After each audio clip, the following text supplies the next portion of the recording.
I'm Ruth Shapira, and this is the Inner Judaism podcast. How tolerant are we of our own mistakes?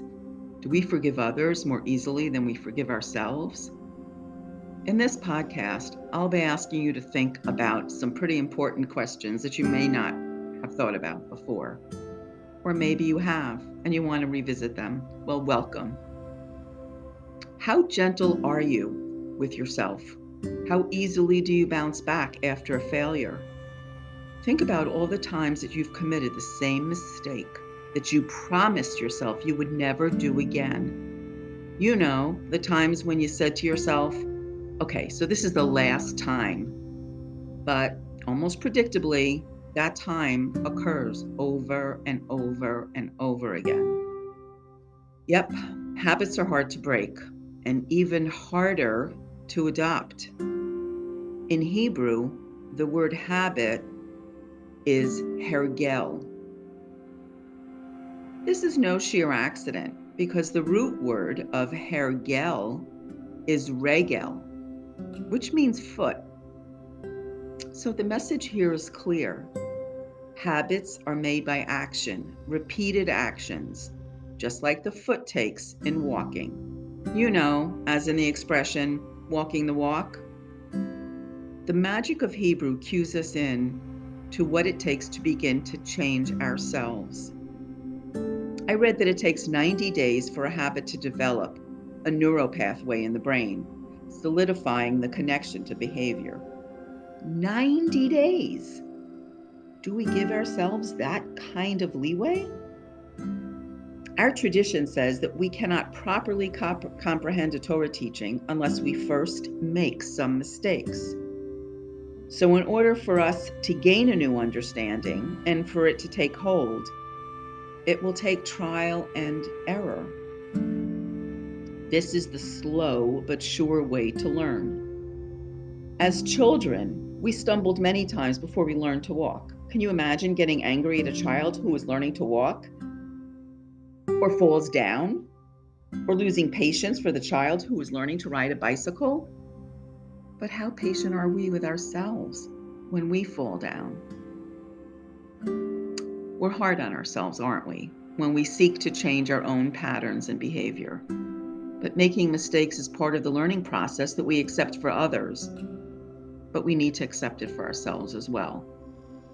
Elsewhere in the Jewish tradition, we read that even the most righteous mess up and metaphorically fall down. It says in Proverbs, 7 times the righteous man falls and gets up, while the wicked are tricked by one misfortune. You might wonder about the word wicked there. Think of this not as wicked in the usual sense, like as in Wicked Witch of the West, but wicked as selfish or egotistical, or any modern word that you see fit. Anyone who can't handle failure in this case.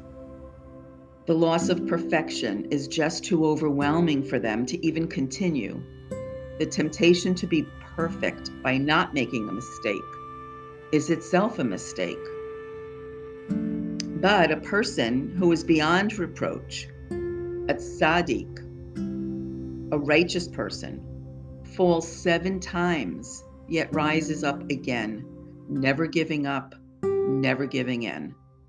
They're not deterred from their goal. In fact, perhaps it's the falling down that precisely enables them to continue on. A verse in Micah reveals this unique way of looking at things. He says in chapter 7, verse 8, that had I not fallen, I would not have arisen. Micah knows that he can't achieve great heights unless he failed before. There is a beautiful comment in our legal code about errors that you might make when you pray. If you make a mistake and start to say the wrong prayer, it says you should first complete the blessing you started when you first realized that you made a mistake, and only then do you begin to say the proper prayer. In other words, don't shortchange the process. Don't chastise yourself and don't blame yourself. Simply recognize the mistake for what it is and then move forward. So can you find it in your own heart to be a little kinder to yourself? Can you cut yourself some slack when you're trying to develop a new habit of change? Can you be a little bit more tolerant? What mistakes will you be generous with? What mistakes will you allow yourself? Thank you for listening to this Inner Judaism podcast. I hope you'll visit the website at www.innerjudaism.com, and I hope to welcome you as a subscriber soon.